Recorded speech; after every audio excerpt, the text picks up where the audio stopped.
Our hen house is a squawking house. Our hen house is their hen house.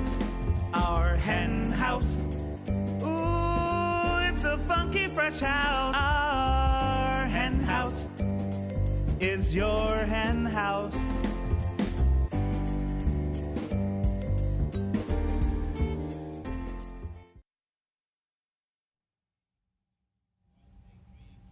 Hello and welcome to Our Hen House, a place to find our way to change the world for animals. Joining us for our premiere episode will be the brilliant comedian Mike Kaplan, whom you might know from being a Last Comic Standing finalist or from his appearances on The Tonight Show, The Late Show with David Letterman, Comedy Central Presents, and Conan. Wow, and now he's made it all the way to Our Hen House. We're going to make him.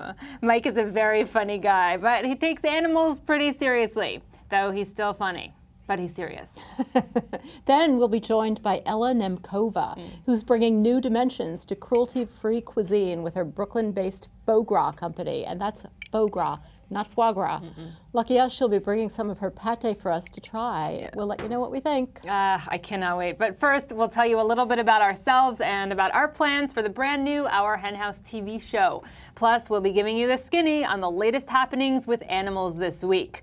So, pull up some hay. Let's get squawking. Hello, Mariann. Hi, Jasmin. We're on television. We are here on TV. How did we end up on television? I'm not really sure, but it is kind of surreal because we're used to having this podcast, and I think we've produced like 219 episodes so far. Yeah. This is different.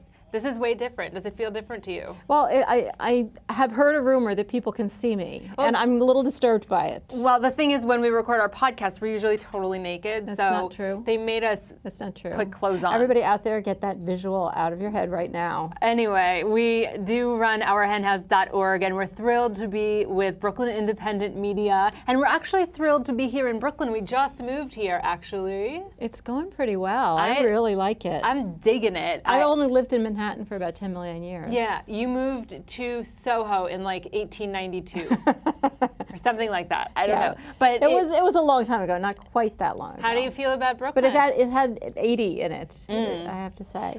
I love Brooklyn. It's a little bit of an adjustment, but it's just been amazing so far. I love the fact that we have a backyard, and yet we're still right in the city, that you can get anywhere so easily, and yet there's a bucolic feel. It's incredible. I was here in the 90s, but I'm thrilled to be back. I love it. And it's so exciting to bring Our Hen House to Brooklyn because, as I mentioned, we are a nonprofit and we produce an online magazine, which you could find at ourhenhouse.org, the podcast that I mentioned, and we also have a brand new ebook publishing arm called Hen Press. And we just have a lot of fun. We try and be indefatigably positive. And, I have to say, the fact that we're here on TV and that you can actually see us, which is why I'm dressed right now, is to me symbolic of the shift happening regarding people's attitudes about animals. Oh, totally. People are more and more interested in what's going on with animals, what's happening to animals, and just in animals themselves, who they are and their role in our world.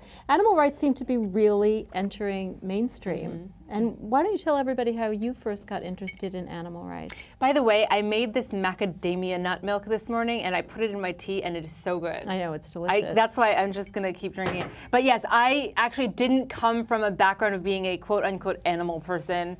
I really came from a background of activism, and when I was 18 and a theater student, I thought I was very cool.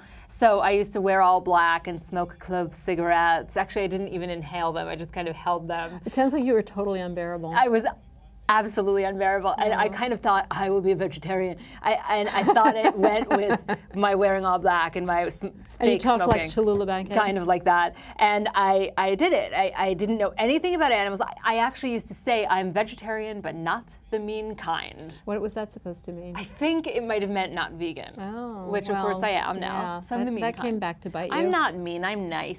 I'm nice. You're nice most of the time. Most of the time. All right, we'll move on. All right, some of the time. I learned about factory farming when I was 24. I'm 34 now, making it 10 years ago. Wow.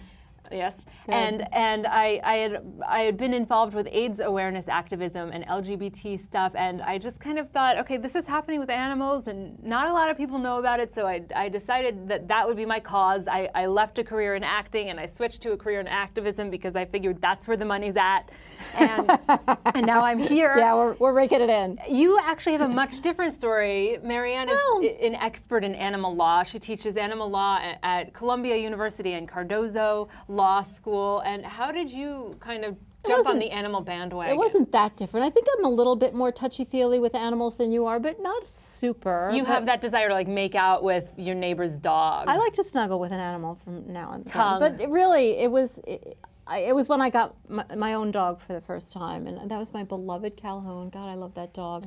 That was a while back. And you know, when you live with a dog for the first time, you really start to notice that there's a lot going on here that you hadn't realized before, and that they're smart, and that they're emotional, and that they have all sorts of attitudes, and that they're just complicated beings. There's a lot going on there. Yeah, there really is. And I just loved him so much. And then I started to think about other animals. I guess it was really, you know, just this random remark from this casual acquaintance. He mentioned that he had stopped eating animals because of the way they were treated. And boom. So many of those random remarks, like how they can sort of seep into our consciousness sometimes. It's not like I didn't know that meat was made out of animals. I mean, I wasn't an idiot. I must have known that. But somehow the thought just sank in, and then I tried to find out what was going on, and when I found out what was going on, I was pretty upset by it, and one thing just led to another. And now you're an expert in animal law. I mean, what is animal law? I think a lot of people haven't even heard of it, don't even know it exists. It's taught in over 150 law schools. It's really taught very widely, and it's usually a very popular course. And it's how a lot of different areas of the law relate to animals, but mostly, if you want to tell the truth, it's the study of how the law really doesn't protect animals very much at all, if at all, and how it kind of pretends to, but really doesn't do a good job. And that's why when you start paying attention to what's happening to animals, you find out a lot of sad stuff. Yeah, well, we're going to be talking about some of that stuff, but also a lot of really wonderful things, because there's so much to celebrate. And then as the story goes, we found each other, and I know, so cute. And the rest is hen history. Though I have to say, the most important member of the household isn't here today. I take it you are referring to Rose. Yes, our darling pit bull Rose, who is showing a little video about her now. Belying, the whole story of Rose belies your position that you're not that touchy-feely with animals, because you snuggle with her all the time, as is shown on the picture. Yeah, and it's just amazing to me how maligned these precious creatures are. They still have such a bad rap, these pit bulls, when really she's like a big cuddly cat. I mean, it's unbelievable. It really is. Pit bulls get such a bad rap, and they get really cheated out of so much happiness. And a lot of the dogs in the shelters right now are pit bulls just waiting for homes. And there's a recent study just confirming what so many of us who have pit bulls already know, that they're not inherently dangerous in any way. That's a rumor that it's human behavior, not the breed of the dog, that predicts whether a dog will be aggressive to people. And it points out a lot of factors that they looked at very carefully, like whether a dog is taken to puppy classes, and whether when the dog is trained, that positive reinforcement is used rather than punishment, and lots of different things can go into making a dog aggressive. But one of them, it really is not breed. Dogs are a lot more complicated than that. People want it to be simple, but like people, it's complicated. And even these things that they've identified don't account for everything that goes into a dog's personality. I think that study was from dodo.com. Yeah, the article about it that we showed on the screen was from the Dodo, which they were just reporting on the study. They didn't do the study, but it's a great new website. It's terrific. And it's totally mainstream. And by the way, we are going to have some people on our show in the coming weeks and months who are going to be telling you all about the work they're doing with companion animals here in Brooklyn. And maybe we'll even bring some pit bulls, and maybe we'll even bring Rose in. And we might be bringing some pit bulls in who are looking for homes. So make room. Maybe rent a new apartment with no, you don't need a new apartment. You just need a little corner. What was it? Friend. The Little Rascals. Petey was a pit bull. I mean, these are the pit bull was the classic American dog. The nanny dog. Until they were given this bad rap, and they admittedly, a lot of the harm that has been caused is because they became appealing to certain nefarious people, but The dogs are great. Well, I have the warm fuzzies now, which is good. But what else is going on in the news as it pertains to our furry friends? Well, one of the big news issues of the past few weeks and really of the past few years is the growth of the Gag Laws. Gag is a term that was coined by Mark Bittman of the New York Times, and it really refers to these laws that have been passed in a bunch of states, about 8 states now, that are criminalizing the act of going onto these factory farms where animals are being mistreated and filming it and then turning it over to the police or publicizing it on television. And they really want to keep what's going on secret. And these laws are scary because these animals are being abused behind doors that nobody can get past. They're on private property. They are private property. And the latest one really, which was a big disappointment because last year animal activists were able to put an end to all of them, but recently one was passed in Idaho. Oh, you know, I used to actually have a friend, sorry to interrupt you, but this is important. She used to wear a shirt, she was from Idaho. She wore a shirt that said, Idaho, no Idaho. It was an inappropriate time to make that joke. My serious segment on Gag Laws. Go on. So it's funny though, come on. Very, very disappointing that this terrible law, very similar to Utah's, and they now have the 2 toughest Gag Laws in the country, preventing people from finding out what's happening on factory farms. And the New York Times reported on this, is that right? Yeah, a short article. It should have devoted much more space to it, I think. Absolutely. Well, here's how the New York Times told the story. Governor C.L. Butch Otter, oh, that's funny. I used to date a woman named Butch Otter. Sorry. There I go again. That was awful. Okay, Governor C.L. Butch Otter on Friday signed a bill threatening anyone who secretly films animal abuse at agricultural facilities with a year in jail and a $5,000 fine. I might add that's a higher penalty than exists in Idaho for committing animal cruelty. Wow. So it's a worse crime to film animal cruelty being committed than it is to commit animal cruelty. How crazy. The article becoming insane. The article went on to say that Mr. Otter, a rancher, said the measure promoted by the dairy industry is about agriculture producers being secure in their property and their livelihood. The bill came in response to videos released by the vegetarian and animal rights group Mercy for Animals showing workers at Betancourt Dairy beating, stomping, and sexually abusing cows in 2012. Well, that's an interesting way to respond. Yeah, it's pretty horrifying. It really is. I mean, what's going on here? It's Orwellian. I mean, I'm sorry to show people that awful footage, but that's what's going on for these animals. They're really suffering horrible abuse and just the conditions in which they live, even if you don't have these crazy workers. And people were actually convicted of animal cruelty as a result of that great investigation by Mercy for Animals, one of the groups that is doing this kind of work. And yet they're trying to stop that from happening. That these people were actually convicted of crimes, and yet if that film hadn't been made, and it couldn't be made now, not without people risking going to prison, that never would have been uncovered. Is that really the way we want animals to be treated? It seems to me that Gag laws are like this breach of basic human rights, of our First Amendment rights, really. Yeah, well. There is actually a lawsuit going on in Utah. I mentioned Utah had a similar law, and there's a lawsuit that's being brought by animal rights groups and some journalists contending that these laws are violating their First Amendment rights. It's interesting, though, you know, it's pretty clear in the law, and we all know that it's very hard for state legislatures to pass laws that prevent us from speaking. That would violate the First Amendment, but this is the act of gathering information.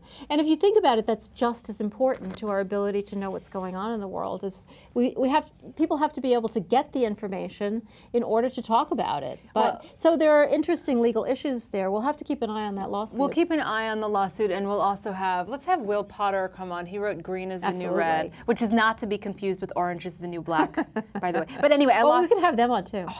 Well, I think there is a vegan on the show. She plays the killer. Well, anyway, let's get over this because I've lost my warm fuzzies and that was a little depressing. So let's see if we could find a reason to laugh. In fact, our guest today, Mike Kaplan, is very good at giving us reasons to do so. And by the way, that's Mike, M-Y-Q, Mike. Yes, I wonder if he ever gets asked why his name is spelled like that. I'm sure he never does. No, I'm sure not. So before we bring Mike on, let's take a little look at him in action. Yeah. I was in this Chinese restaurant recently, and I was thinking about how a small duck is called a duckling. And I canceled my order of dumplings.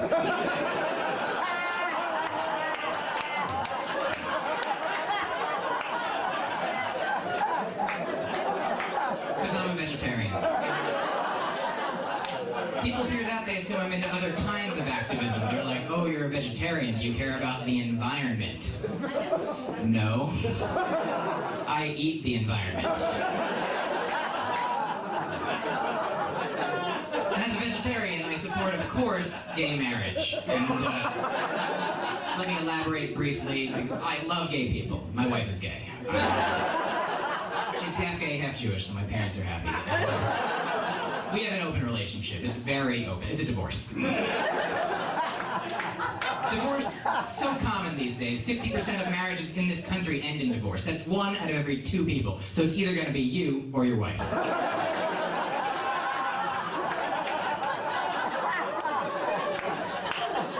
We naturally did the Jewish divorce custom where we took a broken glass and we put it back together.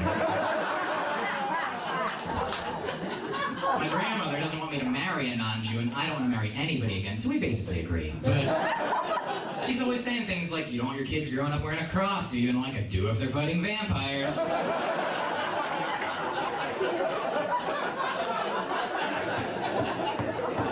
So I support gay marriage as a vegetarian because in Massachusetts, where I'm from, we have marriage of the gays, or to the gays, or with the gays, whatever the preposition is.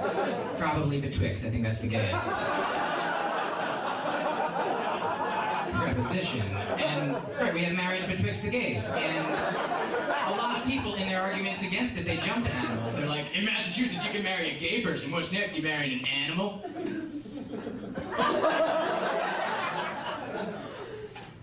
What? Like, if that makes sense, I'll use that kind of arguing as a vegetarian. I'll be like, you guys all eat animals? Next thing you're eating gay people. I love that. Thank you. Oh, Mike, you are so wonderful. Welcome to our hen house. Thank you for having me and loving it. I love it. And thank you for being here and for making us laugh. We actually told our stories before about how we kind of got turned on to animal issues. What's yours? I was in high school and I remember thinking like that it would be great to not eat animals, like if I could live life without doing it. But then I was also like, but I only eat them, so oh well, I guess I can't live the way I want to. I mean, it's just like 8 burgers, like a most people are just like. I totally did that too. Yeah, you're like, oh, it'd be great, but I can't. Too bad. I don't know what I'm doing. But then I got to college and there was a few more options available. Like there was a vegetarian station, and I learned about different kinds of foods that exist. And I was like, oh, maybe I can. Maybe I don't have to use this voice anymore. Maybe I can use this. I don't know. When you stop eating meat, your voice goes a little higher pitched. Okay, no, that's true, I guess, maybe. But it's so interesting to me that you're bringing these issues into your comedy because you're reaching the mainstream. You're reaching people who maybe never thought about this. So are you like only doing vegan humor? Yes, all of my humor does not harm any animals. No, I definitely talk about other things, like, anything that happens in my life or in the world, anything that I see or think about. But, obviously eating is something that I do on a daily basis. And so it's something, that I think about. And obviously it's I eat differently and I live differently in this way and some other ways than a lot of people. So it's something that I talk about from a perspective that people might be unfamiliar with or might judge. And especially with the idea of vegans as like this humorless lot, lording our superiority Try over being people. a vegan lesbian. Oh, sure. I'd love to. There you go. It's amazing. Is that possible? Where do I sign up? Yeah, we'll go over that during our I love next women, week. so I'm all. Yeah, you'd fit I've got right in. a couple of the prerequisites right in. covered. Yeah, absolutely. And people do conflate gay and vegan issues a lot, but I mean, I do like to be able to bring, I just talk about what I think is funny and what I think is reasonable. And if people, can then say, oh, I never thought about it like that. Yeah. Maybe I'll do it too. I mean, that's not the number one reason that I went into comedy. But if I can, demonstrate that vegans, number one, you don't have to be an annoying jerk. You don't have to, I can be like, I get it. I get that there are, the loud, obnoxious vegans that, I think they're doing great work other than giving because there are so many vegans out there, these stealth vegans that are like living life fine, that aren't getting in your face. People are like, every vegan I know tells me they're a vegan, like within seconds. Well, that's only the ones that tell you. There's probably dozens, hundreds, Really good thousands point. of others that you're like, well, those are not vegan. Well, I'm a vegan. I'm just not telling you. You just told me. Well, now you just crap me. That's true. Oh So my gosh. how do you know something's going to work, especially when it's about one of these touchy issues like that people might feel a little defensive about, like being vegan? Are you implying that people feel defensive about veganism? What are you talking about? Why don't you take away my meat? Don't take away my meat.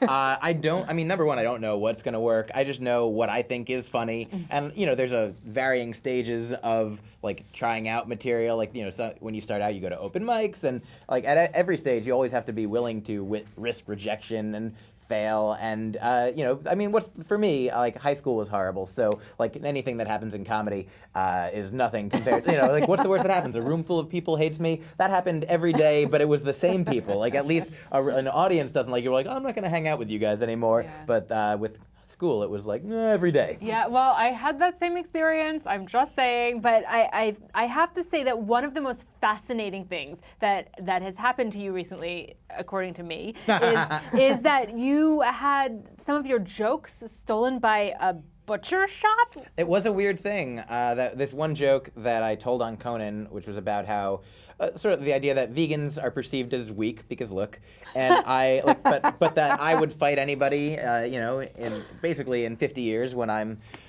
still alive, and they're not probably, because the statistic I read said that vegetarians live an average of 7 years longer than non-vegetarians. Vegans live up to 15 years longer because we're not invented anywhere fun or dangerous. It's so funny when you say it. I appreciate it. We have an image of this. And so what happens? This image popped up online and sort of went viral. Like as of my last checking, like over 700,000 people had seen it, probably more. And so it's just my name wasn't on it, but friends of mine and fans knew that it was my joke, and they were like, "Oh, hey, isn't this your joke?" And I just initially, this was around Christmas time, I was like, "Oh yeah, that's my joke." I guess not a big a few years ago, like before the internet was the powerhouse that it is, like this wouldn't have happened. I just wouldn't have never found out about it. It would have been fine. They would have just done it and gotten away with, not that they're. I don't think this is making anybody necessarily like eat more meat. Like it's more not even so much a vegan issue as like a art ethics issue, like absolutely. As far as like, can they do this? I mean, certainly this sort of thing happens all the time. Things go on the internet, like memes are created, like, and who owns what, and like certainly some lawyers that I've talked. I mean, I didn't like consult lawyers to be like, what can we do, but I just went on my website and I put up, hey, I wrote a joke and now butchers took it, and sort of. When it's coming from a vegan perspective, like, hey guys, we can be kind of sad, right? Like it's it has a different set of context than if a butcher shop's like, hey guys, vegans are sad, come eat our meat. You don't want to be a sad vegan. And I mean, to their credit, like when I put it up there, and then my response sort of went around a little bit, and a lot of people were really supportive. Like some people were like, well, "Suck it up, pussy," and like, and a lot of other people were like, people saying nasty things on the internet. And but there were a lot of people that were supportive too. They were like, "We're on your side, pussy." Everybody was, everybody agreed on that. But definitely a lot of people felt, people on the internet feel strongly in every direction, yes. but most of the voices that you hear are negative. But since there was a ton of support, and in fact the butcher shop themselves did apologize and sort of added my name, not to the. I mean, eventually this thing went crazy, and so they couldn't track down every person who had said, I want you to make 700,000 phone calls, please, and let them know. But they apologized to me. They sent me an email. And they said, this is just the thing we do. We just, put jokes on our sign, and I liked the joke. So, but they didn't, they didn't understand at the time that it would come across because people were seeing this thing and being like, look at that, take that, vegans. Vegans can't take a joke. And I'm like, well, a butcher shop can take a joke, and did take a joke. So. Yeah. Well, that's joke good. back. It's unfortunate that they're still selling the meat, but at least they stepped up to the plate on the joke front. To be fair, I do not think that they're selling necessarily more meat than they would. I doubt but it. I would rather them not do it with my joke. So you must get asked a lot of questions about being vegan because you're kind of out there being clear about the fact that you are, and you're out there in the real world where a lot of people aren't. And so what are some of the questions that you get asked, and how do you respond? Well, it's interesting timing that you asked me this now. I actually just wrote a thing for Thrillist.com. That was basically like 8 or 9 or 10 questions that vegans or vegetarians get, and my answers, which are generally like, where do you get your protein? Like, where do you get your manners? I mean, or basically, like, obviously, aside from the fact that there are like tons of vegetables and beans, legumes, nuts, and things that do have protein. Obviously, there are so you want to be careful about getting the vitamins that you have. But I think that most vegans and vegetarians that I know are more likely to be conscious and Yeah. healthier of getting those. Whereas the person that's asking me this is like, you've never heard of vegetables? Like, Right. where do you get your non-protein? Like, are you only eating a meat, Yeah, I mean, it's a really good point. I think a lot of what you're talking about, including the butcher shop, brings up like rising anxieties. I think that's actually the name of a segment on our podcast because we root around in the garbage that's out there, and we think that this is just them feeling anxious, like something's going on here. Oh yeah, and people always assume that, everybody doesn't have to be the exact same way. Like, I'm not saying that everybody has to be vegan. I'm just saying know that factory farming is a thing and that it's a bad thing and that it doesn't have to be a thing. Like, animals some places are treated kindly, even in, I'm saying if somebody's like, I will never be a vegan, but I would absolutely like animals to be, suffering free, then I'm for that person doing everything that they can. Like, it doesn't have to be, if you can't do everything, then you have to do nothing. Yeah. Well, I think that people just don't hear you when you say that sort of thing. So it's good for people to feel that they have choices and options. Everybody wants that. Yeah, like some people, meat-free Mondays, or vegan up to 6 p.m. or after 6 p.m. or whatever, whatever. Like, as long as you can do, if you're like, I can never give up cheese, well then give it up one day a week, give it up a couple days. Like, there's so many different things that can be done as opposed to nothing. And some people have, obviously, there's cultural differences that make people. Like, people are like, oh, you don't know what you're missing. I could never do that. I'm like, I kind of do know. For 20 years, I did eat meat. Like, so you don't know what you're missing. You should try 20 years of not eating meat, and then we'll be fair. We'll be even. So I hear that you have a Netflix special coming up. I want to hear about this. Yeah, I recorded it last year in Boston. It's an hour special coming out in May. I think May 15th is when it starts being available, and then May 20th you can download it on iTunes as well. Just the audio, but the video, it's called Small, Dork, and Handsome.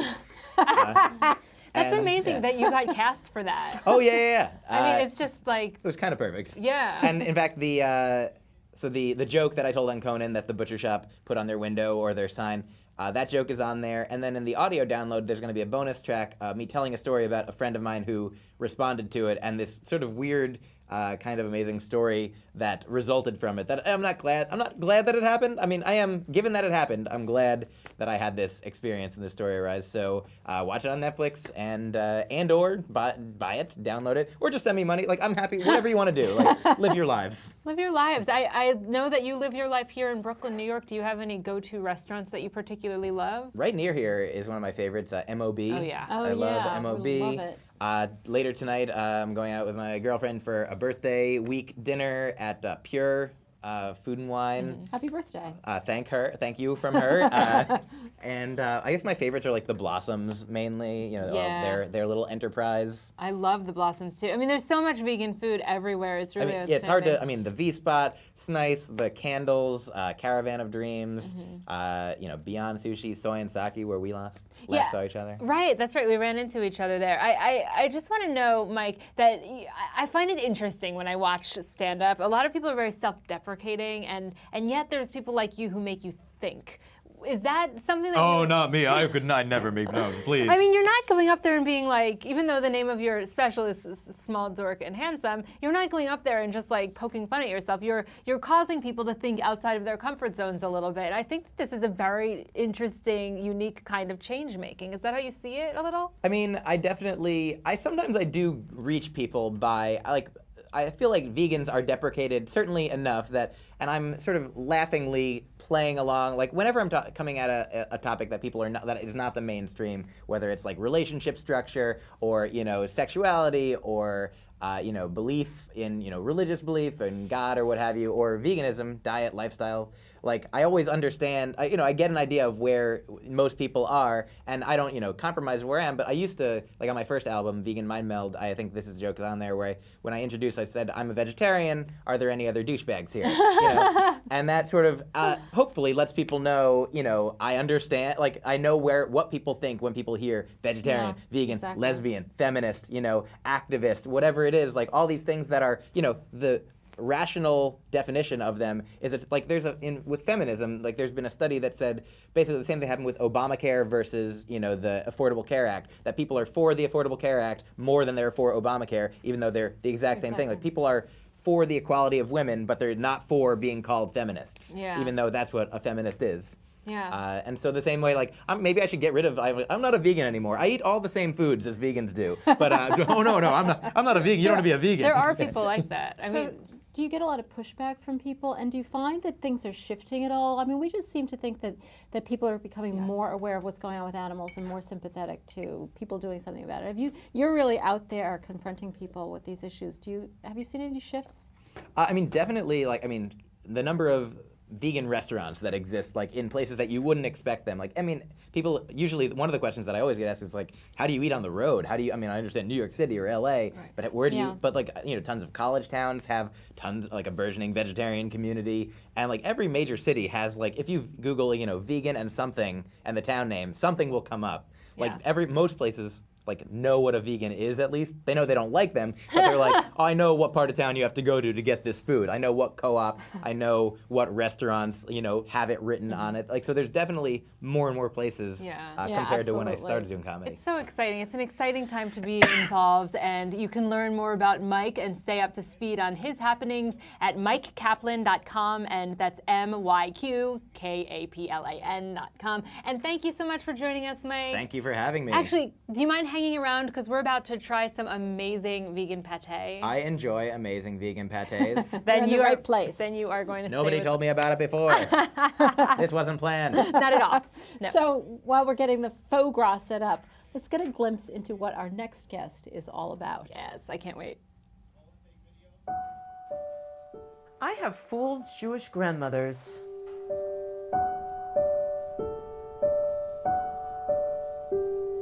For me, the gauge was, how did Jewish grandmothers react to faux gras? What did they say? And when they said to me, is that schmaltz? Is that chicken liver? Chicken liver?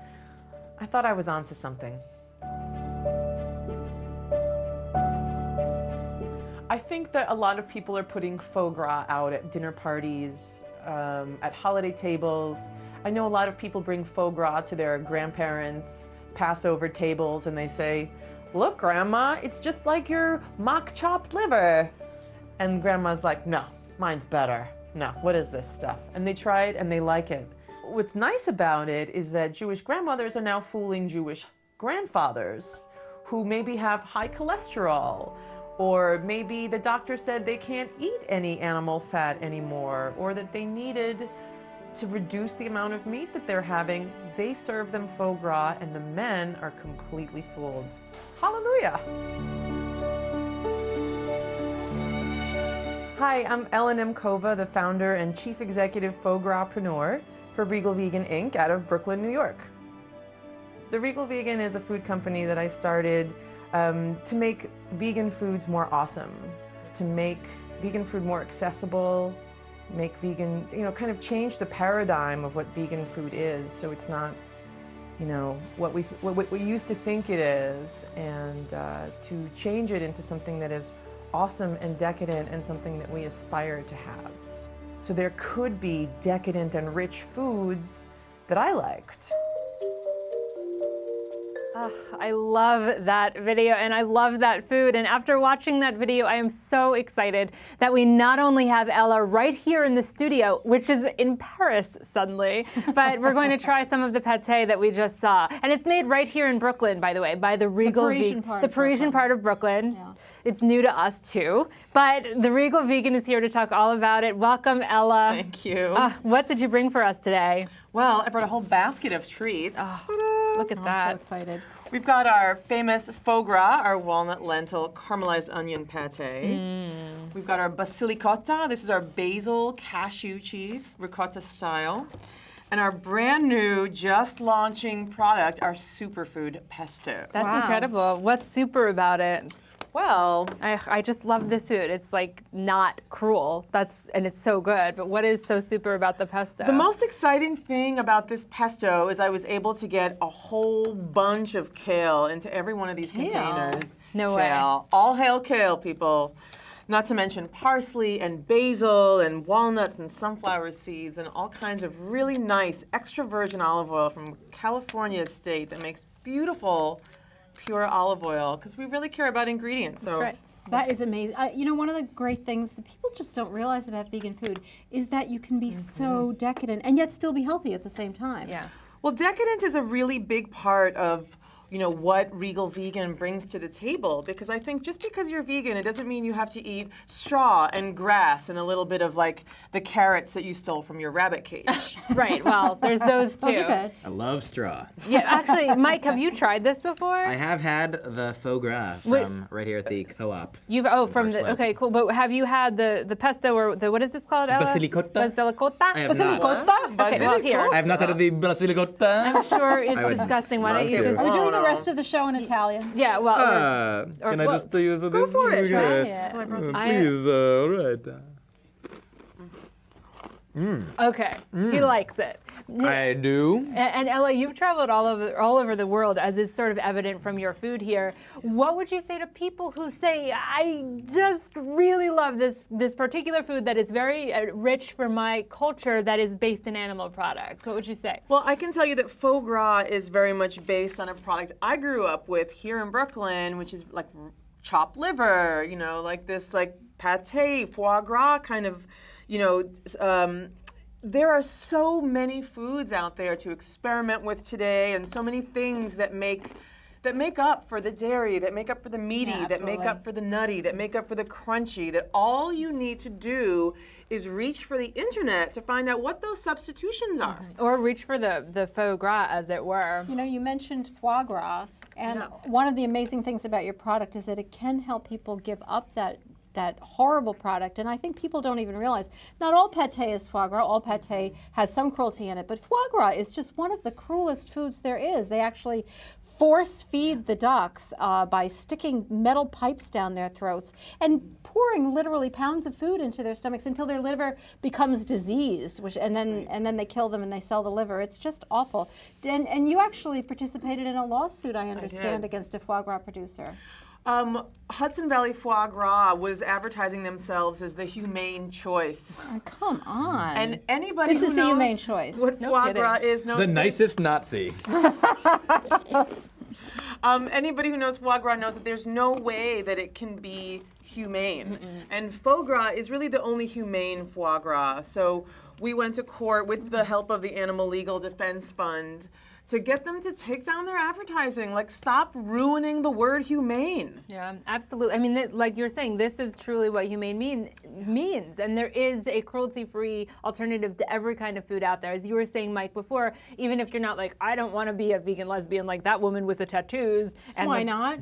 Why not? I wouldn't want to be you. Mike wants to be me. But in addition to that, you can go vegan 3 days a week to start. Is that Give kind it of a shot. Give it a shot. You know, that's why those restaurants are out there all across the country. It's not just vegans going to them, it's everybody going to them. By the way, some vegan this food. Superfood Pesto haven't tried is it yet. absolutely outstanding. Where can people find out where they could get your product? Well, if you go on our website, regalvegan.com, there's a store locator. Amazing. You can find all the stores in your hood where you can find these products. I mean, they're available at a bunch of Whole Foods, at a bunch of Union Markets, the Park Slope Food Co-op. What? What? So I understand you're also working on a cookbook. Is No that what I way. hear?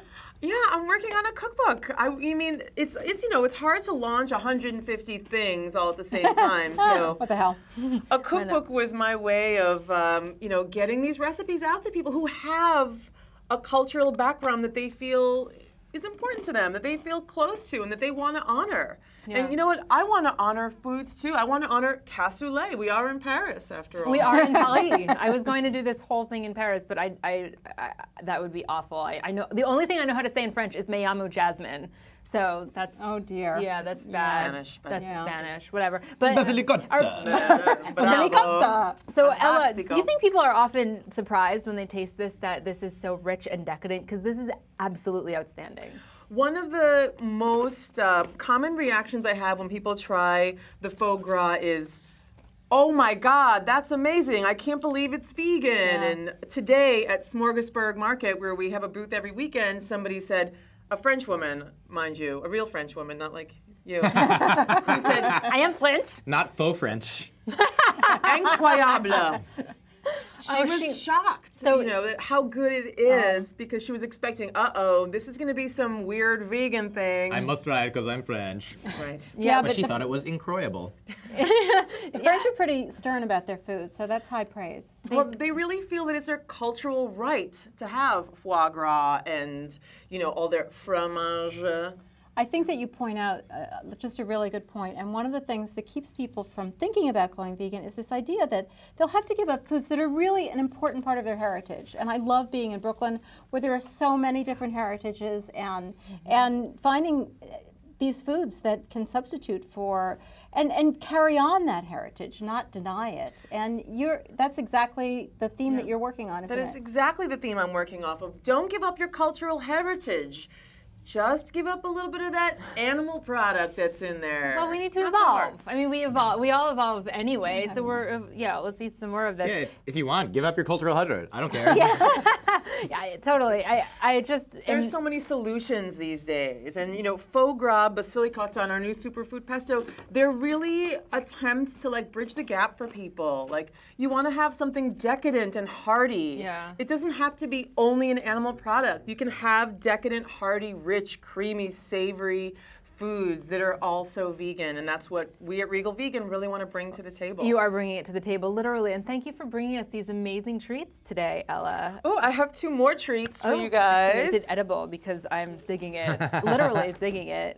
Have you had? Congratulations on your first sweetie, show. I love Your clothing. first show. Thank I you love it. so You guys are awesome. much. Thank you. In Regal Red. Oh, I didn't know you were going to be here. My It's okay. So You can sad. pretend. Oh, Thank you. well, that I have to say is it from us hens today. Thank you so much for joining us here at our hen house, and thank you, Mike and Ella, and thank you, I love T-shirts it. that I'm holding. And remember, you can find our podcast on iTunes, Stitcher, and on the Our Hen House online magazine, which you can find at ourhenhouse.org. We look forward to seeing you next week with a brand new show. I can't wait.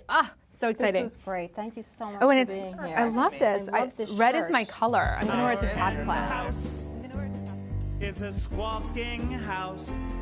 Our hen house is their hen house. Our hen house. Ooh, it's a funky fresh house. Our hen house is your hen house.